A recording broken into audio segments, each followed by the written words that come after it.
ID दिखाओ, ID दिखाओ, ID दिखाओ, आईडी दिखाओ, आईडी दिखाओ, कौन अधिकारी है? दिखाओ, आईडी दिखाओ, अधिकारी न रहे। और ये तुम्हारी प्राइवेट प्रॉपर्टी थोड़ी है। क्या कर रहे हैं? ये क्या क्या मार रहे क्या? मार रहे क्या लोगों को? इसको छोड़ डरा रहे क्या?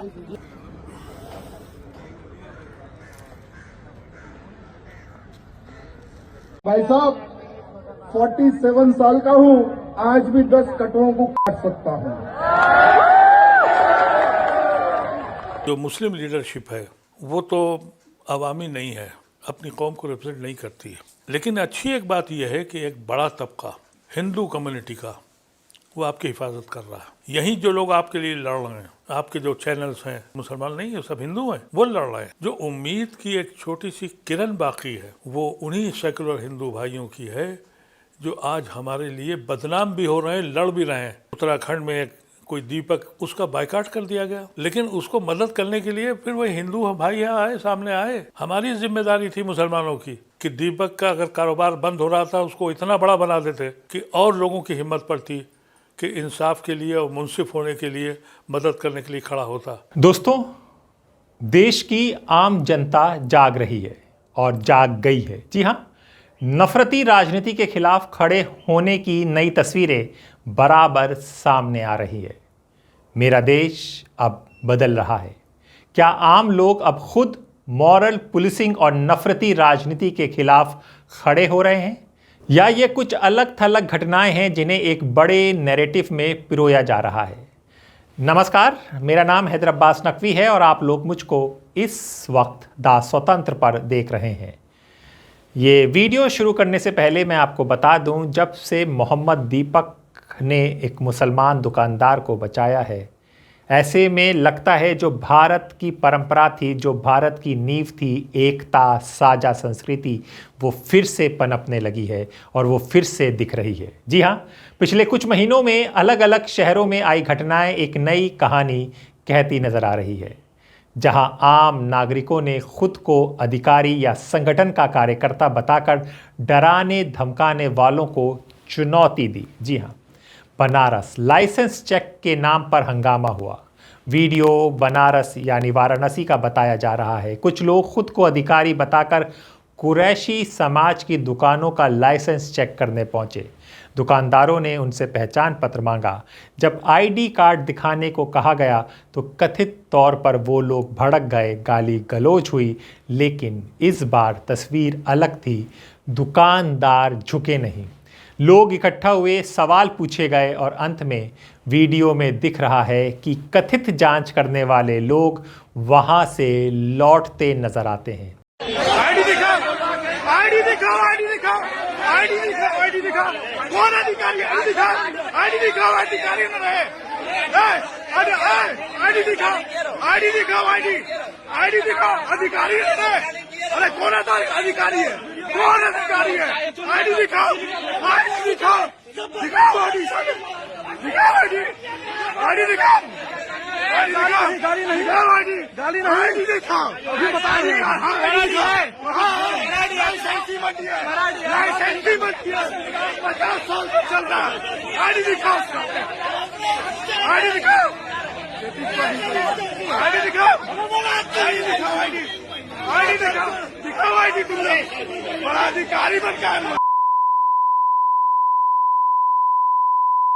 आईडी दिखाओ, मार पराठी कभी यही सुना देंगे।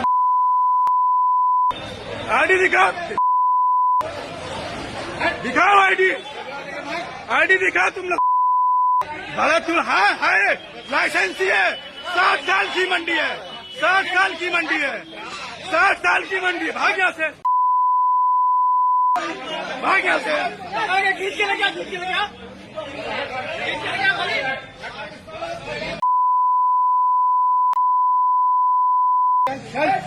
ये घटना बताती है कि डर की राजनीति हर जगह काम नहीं करती। मेरा भारत जाग रहा है और अब इन लोगों को जो नफरती गुंडे घूम रहे हैं उनको जवाब देने के लिए तैयार हो गया है और तैयार हो रहा है। आइए अब जयपुर चलते हैं वाराणसी से। पार्क में आधार कार्ड मांगने वालों को घेराव। राजस्थान की राजधानी जयपुर में वैलेंटाइन डे के दिन पार्कों में युवाओं से आधार कार्ड मांगने का मामला सामने आया। पुलिस वाला है क्या? भैया पुलिस वाले नहीं है। कौन है? संगठन है किसी अंदर? तो होता कौन भाई पूछने वाला से है? मतलब किसी से मतलब क्या? बजरंग दल का है तो आईडी दिखा। नाम बता पूरा नाम बता। आईडी दिखा, नाम है मेरा। हाँ तुम्हारी आईडी बताओ तुम। अरे आईडी दिखा, पूरा एड्रेस तुम्हारी आईडी बताओ। नोटिस भेजूंगा मैं। Katare colony Ramnagar soda address number. अरे भाई वो कर दो। ठीक है तेरा यार भैया हम तो आईडी पूछ रहे हैं। तेरा पार्क में क्यों पूछ रहे थे? पूरे तुम्हारी प्राइवेट प्रॉपर्टी थोड़ी है। क्या कर रहे? ये क्या मार रहे क्या? मार रहे हैं लोगों को। इसको छोड़ रहा है क्या? ये छोड़ो पहले। सुन तेरे से तो लीगली दूंगा तेरा एड्रेस वाला बोल। क्या आईडी दिखा दो। आधार कार्ड लो ना, आईडी दिखा दो। आधार कार्ड लो, आईडी दिखा दो। ठीक है चल। क्या नाम है भाई साहब? नाम बताओ, पूरा नाम बताओ। कौन है लीडर तुम्हारा? अरे लीडर नहीं, इनको कोर्ट में लपेटेंगे। हरेसमेंट कर रहे हैं ना इनको। इनके आधार कार्ड से फोटो लो, इनको बिठा लो ना। आईडी भी तो होगा ना। आईडी लो। आपका आईडी नहीं है क्या? आईडी फिर दो। आधार कार्ड लो ना सबका। बताओ आधार कार्ड दो भाई। अपना आईडी बजरंग दल का आईडी कार्ड दो। बजरंग दल का आईडी कार्ड बजरंग दल का आईडी होगा ना। बजरंग दल का आईडी कार्ड। कोई आईडी नहीं होती। अरे सुन आगे भी जब हो जाएगा क्या होता है? अरे यार इसमें क्या है? अरे क्या होता है? कोई भी बैंक सकता है। मुझे बोलेगा नेता बनने निकलेंगे यहाँ पे। आधार कार्ड हो जरा तुम्हारे का आईडी कार्ड और डंडे ले लेके। ब्लैकमेलिंग करा तुम। डंडे निकालो बाहर यार। डरा रहे हो तुम। ये डंडे लेके पार्क के अंदर माहौल बना रहे हैं। अरे 112 को फोन लगाओ। तुम्हारी उम्र क्या है? अरे तुम्हारी उम्र क्या है? किसने बताया तुम्हें? अरे तुम्हारी उम्र क्या है जो नाम पते पूछ रहे हो? कितने साल का भाई तू? तुम्हें किनको बताया था? तुम्हें किसने अधिकार दिया था पते? अरे नाम क्या पूछ रहे हैं यार हम तो। ये कौन होता है? बहुत जगह से पूछ के ये कौन होता है? कौन हो तुम? अरे तो तुम्हें अधिकार किसने दिया? तुम डंडा लेके लोगों को डराने निकले हो। और लड़कियों को तुम डरा रहे हो यहाँ पे पार्क में अंदर। बैठे ही तो थे वो। भाग रहे हो तुम। पकड़ो इनको।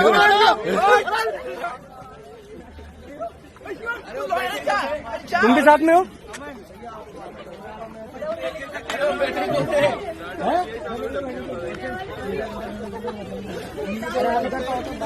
अरे वो बैठे ही तो थे। कुछ युवक खुद को बजरंग दल का कार्यकर्ता बता रहे थे। आरोप है कि वो डंडों के साथ लड़के लड़कियों से पूछताछ कर रहे थे, लेकिन इस बार पार्क में मौजूद लोगों ने चुप्पी नहीं साधी। भीड़ ने कथित कार्यकर्ताओं को घेर लिया। वीडियो में दिखता है कि माहौल बदल गया। जो डराने आए थे वही खुद गिर गए। ये घटना सोशल मीडिया पर तेजी से वायरल हुई और इसे मॉरल पुलिसिंग के खिलाफ जन प्रतिक्रिया के रूप में देखा गया।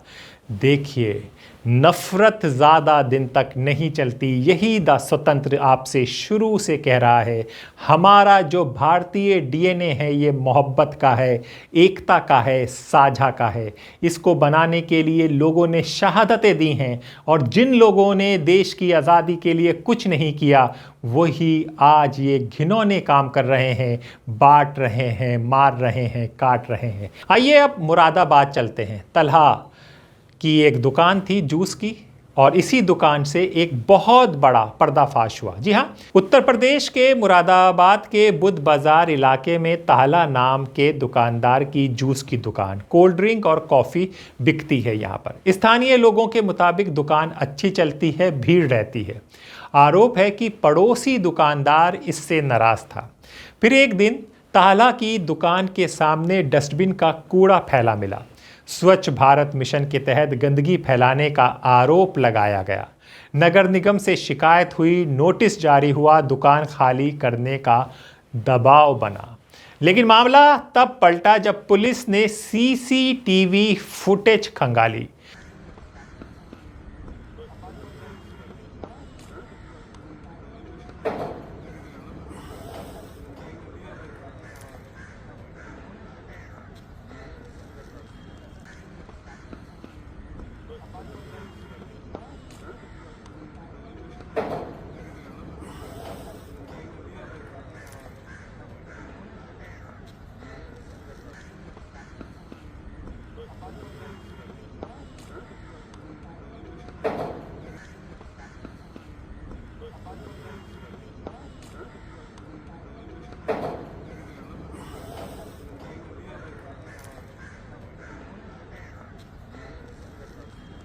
फुटेज में कथित तौर पर सफाई कर्मचारी खुद कूड़ा फैलाते दिखा। जी हाँ, और तभी मामले ने नया मोड़ ले लिया। स्थानीय प्रशासन की भूमिका पर सवाल उठे, लेकिन हुजूर, जैसे हमने कहा ना, मोहम्मद दीपक जैसे ही उठे, कई हर जगह से मोहम्मद दीपक दिखने लगे और यहाँ पर मोहम्मद दीपक की भूमिका निभाई एसपी सिटी ने। उन्होंने ताला को आश्वासन दिया, सुनिएगा ये बात बहुत इंपॉर्टेंट बात है, उन्होंने ये आश्वासन दिया बेवजह उत्पीड़न नहीं होने दिया जाएगा। बस यही तो चाहता है एक आम आदमी पुलिस वालों से कि किसी का बेवजह उत्पीड़न ना हो, किसी को सड़क पर यूं उसका मजहब, उसकी दाढ़ी टोपी देखकर नहीं मारा जाए। ये घटना सिर्फ एक दुकान की नहीं बल्कि प्रशासनिक कार्रवाई बनाम साजिश के सवाल को भी सामने लाती है। हुजूर, मोहम्मद दीपक एक नाम, एक प्रतीक। सोशल मीडिया पर मोहम्मद दीपक नाम तेजी से ट्रेंड हुआ। कहा जा रहा है कि उन्होंने कथित तौर पर कुछ उग्र तत्वों के खिलाफ खड़े होकर सवाल पूछे। कुछ लोग इसे फ्रिंज एलिमेंट से टकराने का साहस बता रहे हैं। इन संगठनों में अक्सर आरएसएस से जुड़े हुए लोगों के नाम चर्चा में रहते हैं। हालांकि इस घटना में संगठन की औपचारिक भूमिका साबित नहीं होती है। जो मुस्लिम लीडरशिप है वो तो अवामी नहीं है, अपनी कौम को रिप्रेजेंट नहीं करती है। लेकिन अच्छी एक बात यह है कि एक बड़ा तबका हिंदू कम्युनिटी का वो आपकी हिफाजत कर रहा है। कौन लड़ रहा है? जिस मीडिया से आपका ताल्लुक़ है, यही जो लोग आपके लिए लड़ रहे हैं, आपके जो चैनल्स हैं, वो सब हिंदू, कोई भी नहीं है, मुसलमान नहीं है, सब हिंदू हैं, वो लड़ रहे हैं। जो उम्मीद की एक छोटी सी किरण बाकी है, वो उन्हीं सेकुलर हिंदू भाइयों की है जो आज हमारे लिए बदनाम भी हो रहे हैं, लड़ भी रहे हैं। वो मिसाल के तौर पर वो एक उत्तराखंड में एक कोई दीपक था, उसने किसी मुसलमान दुकानदार की मदद की, उसका बायकाट कर दिया गया। लेकिन उसको मदद करने के लिए फिर वही हिंदू भाई यहाँ आए, सामने आए। हमारी जिम्मेदारी थी मुसलमानों की कि दीपक का अगर कारोबार बंद हो रहा था उसको इतना बड़ा बना देते कि और लोगों की हिम्मत पड़ती कि इंसाफ के लिए और मुंसिफ होने के लिए मदद करने के लिए खड़ा होता। आज अगर दीपक का कारोबार बंद हो गया और खाने पीने की मुश्किल आ गई तो जिम्मेदार कौन है? मुसलमान है। उसने मुसलमान की मदद की थी, गुनाह किया था, उसने हक बात की थी, वो बात की थी जिसके लिए हिंदुस्तान जाना जाता था। भाईचारे की लड़ाई लड़ी थी। लेकिन क्या किसी ने? मैं आज ये देखा कि 2500 वकीलों ने कहा कि भाई हम मेंबर बनेंगे, मदद करेंगे। यह जिम्मेदारी तो मुसलमान की तरफ से थी। अगर उसके 100 या 100-150 जो भी उसके मेंबर्स थे चले गए, अरे तुम जाके मेंबरशिप ले लो भाई, मोहसिन है तुम्हारा। ये मुस्लिम लीडरशिप की कमी है। मुस्लिम लीडर ये चाहता है कि आज हमें किसी न किसी पार्टी की जूती उठाने को मिल जाए। तो जब आप इस तरह की लीडरशिप करेंगे तो क्या होगा? और जब आप नहीं बोलते हैं तो फिर ओवैसी ऐसी लीडरशिप खड़ी होती है। ओवैसी क्यों खड़े हुए हैं? अगर किसी पार्टी का मुस्लिम लीडर उस हैसियत में होता कि वो अपनी कम्युनिटी के लिए बोल सकता, अपनी कम्युनिटी के लिए लड़ सकता, तो ओवैसी को कभी भी वोट नहीं मिलता। हिंदुस्तान ने पिछले 75 साल में किसी भी मुस्लिम पार्टी को 1.5-2% से ज़्यादा वोट नहीं दिया है। इससे ज़्यादा हमसे सेकुलर होने का क्या सबूत चाहिए तुम्हें? क्या सबूत चाहिए? मसला तो ये है, हमारी लीडरशिप का मसला ये है कि एक शो बॉय हम आपके रख दें, कह दें मुसलमान भी आ गया। हमारी गलतियां हैं, मुस्लिम लीडरशिप की गलतियां हैं।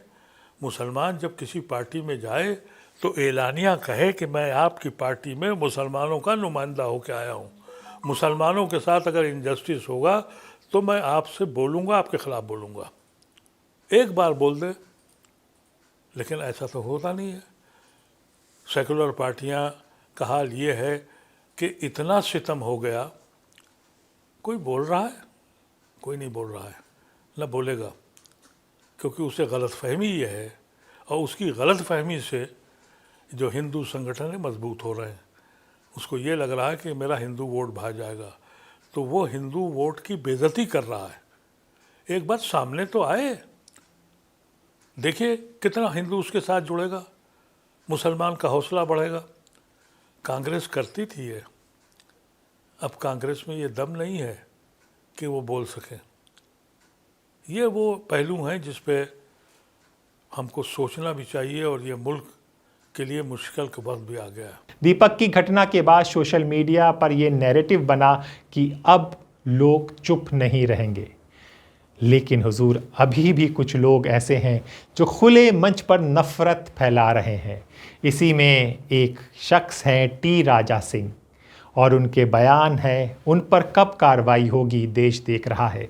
तेलंगाना से विधायक रहे टी राजा सिंह अपने बयानों को लेकर पहले भी विवादों में रहे हैं। उनके भाषणों पर कई बार आलोचना हुई है, कुछ मामलों में एफआईआर भी दर्ज हुई है, लेकिन समर्थकों का आरोप है कि नफरती भाषण पर सख्त और त्वरित कार्रवाई होनी चाहिए। भाई साहब 47 साल का हूँ, आज भी 10 कटोरों को काट सकता हूँ। रोजाना 2 घंटे जिम करता हूँ, किसके लिए? क्योंकि मुझे लड़के मरना है, बीमारी से नहीं मरना है। यही है आज का बड़ा सवाल खड़ा होता है, क्या कानून सबके लिए बराबर है? क्या सड़क पर खड़े आम नागरिक को ही न्याय की शुरुआत करनी होगी? बड़ा सवाल। क्या सचमुच जनता जाग रही है? इन घटनाओं को कुछ लोग जनता का प्रतिरोध कह रहे हैं, कुछ इसे वायरल वीडियो का इफेक्ट बता रहे हैं, लेकिन 3 बातें साफ दिखती हैं। लोग अब पहचान पत्र मांग रहे हैं। भीड़ अब एक तरफा तमाशबीन नहीं बन रही है। सोशल मीडिया स्थानीय घटनाओं को राष्ट्रीय बहस में बदल देता है। जी हाँ, डर बनाम जवाब। हकीकत यह है कि रोज़ कोई ना कोई जिम्मेदार आदमी, चाहे वो चीफ मिनिस्टर हो या गवर्नमेंट का बड़ा टॉप का ऑफिसर हो, मिसाल के तौर पर अजीत डोगल जो प्राइम मिनिस्टर के सलाहकार हैं, वो ये कह रहे हैं कि हमारे साथ बड़ा जुल्म हुआ है, हम बहुत कमज़ोर थे, अब वक्त आ गया बदला लेने का। और वो उन गुड्डा एलिमेंट को कह रहे हैं कि तुम्हारा खून गर्म क्यों नहीं हो रहा। प्राइम मिनिस्टर कुछ नहीं बोल रहा है, होम मिनिस्टर नहीं बोल रहा है, कोई पॉलिटिकल पार्टी कंडेम नहीं कर रही है। जहाँ तक आसाम के चीफ मिनिस्टर का सवाल है, तो वो सुबह शाम डायरेक्टली मुसलमानों को टारगेट करके कि तुमको जो तुम्हें मुआवजा मिलता है, जो तुम्हारी मजदूरी है, वो पूरी मत देना, इनको निकालना है, और इतना तंग करूँगा कि ये 5 लाख से ज़्यादा मेरा आसाम छोड़ के चले जाएं मुसलमान। सब खामोश हैं। और उत्तराखंड का चीफ मिनिस्टर और यूपी का चीफ मिनिस्टर, ये वो लोग हैं जो हाईएस्ट पोस्ट के लोग हैं, ये कुछ नहीं बोल रहे। हम लोग ये अंदाज़ा करते रहे कि शायद सुप्रीम कोर्ट संज्ञान लेगा।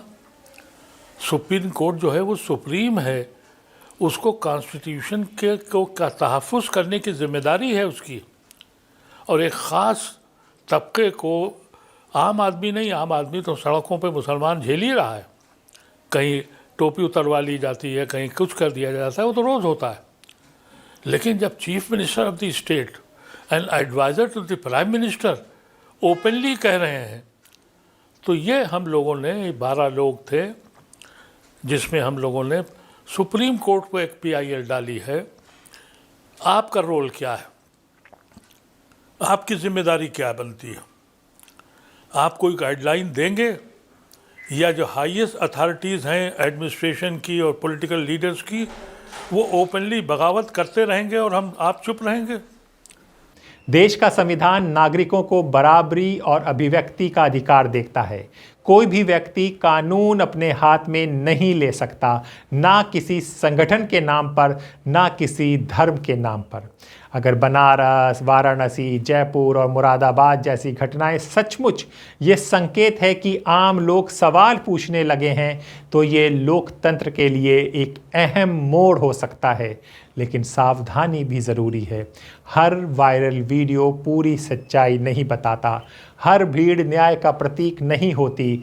आखिर में सवाल यही है, क्या देश नफरत से थक चुका है या ये बस एक नई शुरुआत है जहां कानून और नागरिक मिलकर तय करेंगे डर की राजनीति कितने दिन और चलेगी। जी हुजूर, जब आम जनता सवाल पूछने लगती है तो सत्ता से लेकर सड़क तक हर ताकतवर को जवाब देना पड़ता है। शायद यही लोकतंत्र की असली ताकत है। नमस्कार।